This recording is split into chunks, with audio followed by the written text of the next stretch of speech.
Mũtongoria wa kĩama kĩa DCP Rigathi wa Gachagua augĩte wĩna mũng'ethanĩro matikunĩra thirikari ritho rĩrĩa ĩratabanio ũhũthĩri mũũru wa indo cia mũingĩ. Oigĩte thirikari nĩ ĩrahũthĩrire ũũru mbeca cia mũingĩ na tabarĩra itiganĩte iria ĩrahũthagĩra kuha mũingĩ wa gĩcigo kĩa ũmbunge kĩa Ol-Kalou nĩguo manyite mbaru ũrĩa ũrahũranĩra gĩturwa kĩu na tigiti wa kĩama kĩa DCP Samuel Muchina.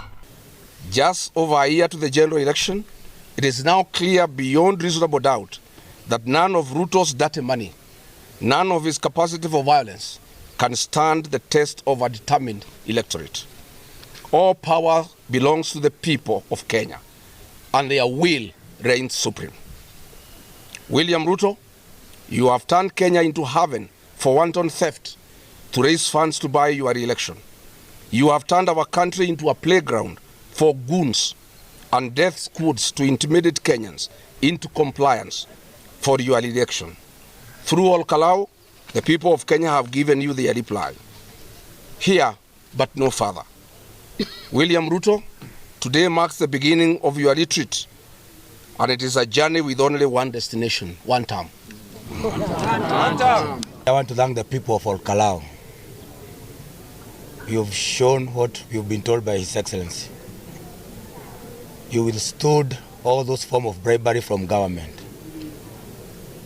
From morning you'd wake up to be ferried by vehicles, given rice, given beans, given cooking oil, given handouts going to thousands of money per person.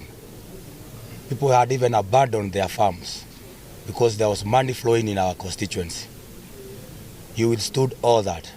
And what I'm even more proud of is that yesterday you even withstood tear gas, gunshot bullets, and you protected all those polling stations.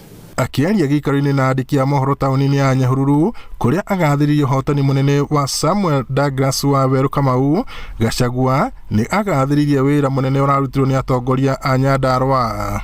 As you have seen in Ol-Kalou, the people are nobody's fool. He cannot trick them again. William Ruto, you tricked the people of the mountain with the Bible. Your time is up. Your strength was deception and conmanship. The people have known you.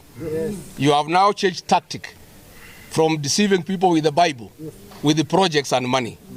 The people know you. You cannot cheat people the second time. Once beaten, Girifuata Inoro TV kuma kaunti ya Nyandarua, njĩtagwo Peter Mwangi. 16 principal secretaries.